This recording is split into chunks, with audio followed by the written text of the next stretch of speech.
आप देख रहे हैं MKA टीवी न्यूज़। रविदास चेतना मंच द्वारा आयोजित रविदास जी की जयंती समारोह में उपस्थित आदरणीय शिव चंद्र राम जी, पूर्व मंत्री बिहार सरकार, पूर्व मंत्री बिहार सरकार श्री आलोक कुमार मेहता जी, पूर्व शिक्षा मंत्री जनाब प्रोफेसर चंद्रशेखर जी, संजय जी, सुरेंद्र राम जी, राजेंद्र राम जी, सतीश दास जी, लाल बाबू राम जी, चंदन राम जी, रणविजय साहू जी, सुबेदार दास जी, माननीय विधायक मुकेश रोशन जी, सुधय यादव जी, श्रीमती आरती देवी जी, अरुण जी, एजाज अहमद जी, शक्ति जी, जयंत जी और यहाँ उपस्थित सभी माताएं, बहनें, बुजुर्ग, नौजवान, युवा साथी और हमारे प्रेस के लोग, मीडिया के लोग, आप सब लोगों का इस कार्यक्रम में हम आप लोगों का स्वागत करते हैं, आप लोगों का अभिनंदन करते हैं। और हर साल आप लोग बुलाते हैं रविदास चेतना मंच द्वारा, जब भी कार्यक्रम आयोजित होता है आप लोग हमको न्योता भेजते हैं, सम्मान देते हैं, इसके लिए भी मंच को हम धन्यवाद देना चाहेंगे। और हम लोग तो शिरोमणि रविदास जी के विचारधारा को मानने वाले लोग हैं और सभी लोगों को उनकी दी हुई शिक्षा को ग्रहण करना चाहिए। खास तौर पे आज के दिनों में बहुत ही प्रासंगिक है। सभी लोगों को उनके बताए हुए रास्ते पे चलना चाहिए।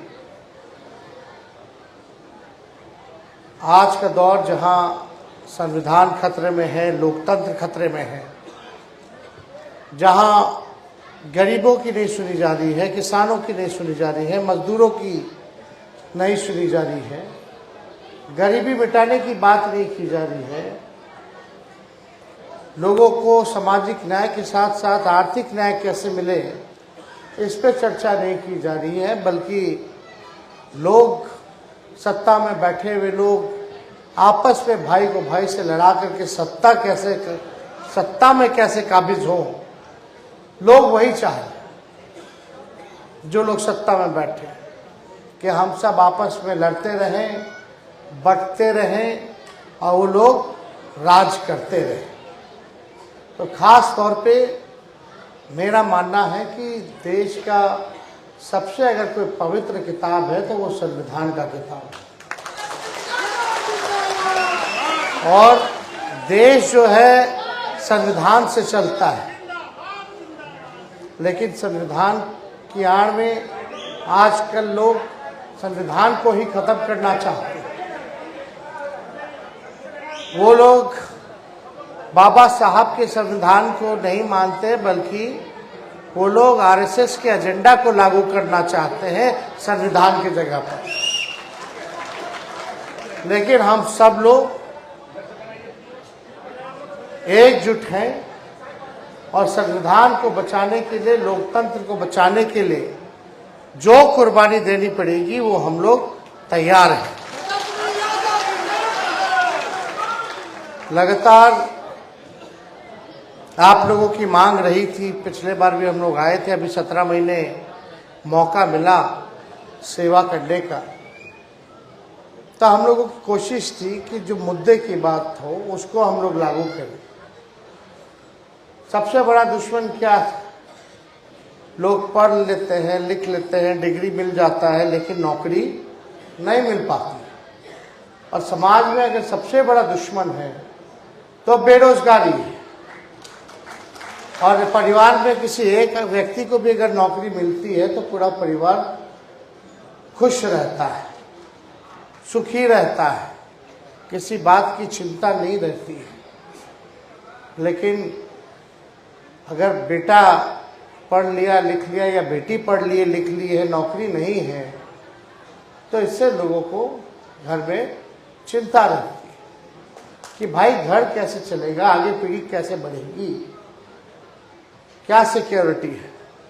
इसलिए 2020 में हम लोगों का ऐलान था कि बिहार सरकार में जितने रिक्त पद हैं उसको हम लोग भरेंगे, और हमने ये प्रण लिया था कि एक मौका अगर मुख्यमंत्री बनेंगे तो 10 लाख लोगों को सरकारी नौकरी हम देंगे। लेकिन हम लोग तो सरकार बना लिए थे 20 में, लेकिन बेईमानी से 10-12 सीट इधर उधर करके हम लोग 114-15 पे आए। 122 बहुमत चाहिए था, केवल 7 सीट ही हम लोग दूर रहे बेईमानी, केवल बेईमानी किया गया। लेकिन फिर भी हम लोग विपक्ष में आने के लिए तैयार रहे। लेकिन जब इन दिनों जब मौका मिला 17 महीने में काम करने का उप मुख्यमंत्री रहते हुए, तो हमारा जो नौकरी का एजेंडा था उसको हमने लागू कराया। इस 17 महीने में 5 लाख लोगों को सरकारी नौकरी हम लोगों ने दिलाया, और आज तक देश में कहीं भी इतनी बड़ी संख्या में बहाली नहीं निकली, नौकरी नहीं मिली, जहां बिहार सरकार में, महागठबंधन की सरकार में 17 महीनों में मिला। एक एक विभाग में 2-2 लाख से ज्यादा नौकरी। और अभी स्वास्थ्य विभाग का तो फाइल कर दिए थे 1,30,000 उसमें, लेकिन ये लोग निकाल नहीं रहे। फाइल किया हुआ है, पब्लिक हेल्थ कैडर बनाया हुआ है, लेकिन अभी ये लोग नहीं निकाल रहा। लेकिन निकाले ना निकाले, हम लोग आपकी लड़ाई लड़ने आए हैं। ये काम नौकरी कोई नहीं रोक सकता जो हम लोग काम करके आए। यह अधिकार हम लोग लड़ करके आप लोगों को दिलाने का काम करेंगे। इसी मंच के माध्यम से आप लोगों ने बुलाया था, तो मांग थी कि भाई विकास मित्र हो, इन लोगों का कुछ कर दीजिए, कल्याण हो जाए। अभी श्री चंदन राम जी बता रहे थे, चाहे तालमी मरकज हो, टोला सेवक हो, विकास मित्र हो, इनके जो है 25,000 जो है हम लोगों ने किया। तो सामाजिक न्याय के साथ साथ आर्थिक न्याय भी लोगों को मिला। और यही नहीं, बल्कि आशा दीदी का तो हम 2500 कर दिया 1000 से। वो अभी भी फाइल रोका हुआ जब स्वास्थ्य मंत्री थे। तो इनके मन में मनसा थी कि भाई भाजपा में भागना है, इसलिए ये लोग कैबिनेट नहीं लाने देते थे। अब शिक्षा मंत्री जी हैं यहाँ, ये तो समय नहीं है, पहले ही बोल करके सब लोगों को बता देना चाहिए क्या क्या हम लोग काम किए, कैसे लोग हम लोगों को नहीं करने देता था। लेकिन फिर भी हम लोगों की ताकत थी तो हम लोगों ने कराया।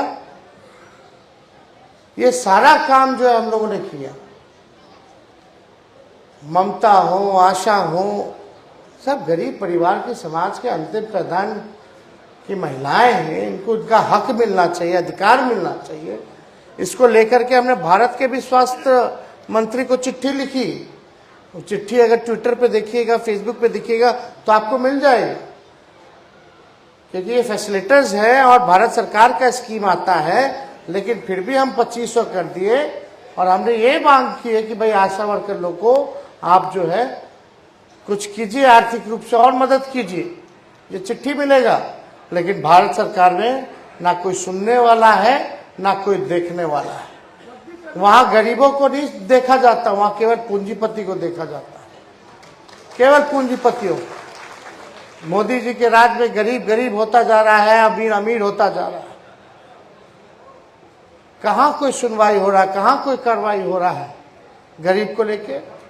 किसान जो है वो मर रहा है, लेकिन प्रधानमंत्री जी के पास समय नहीं है कि उनसे मिल सके। हम लोगों ने जाति आधारित गणना कराया, कितना लाभ हुआ।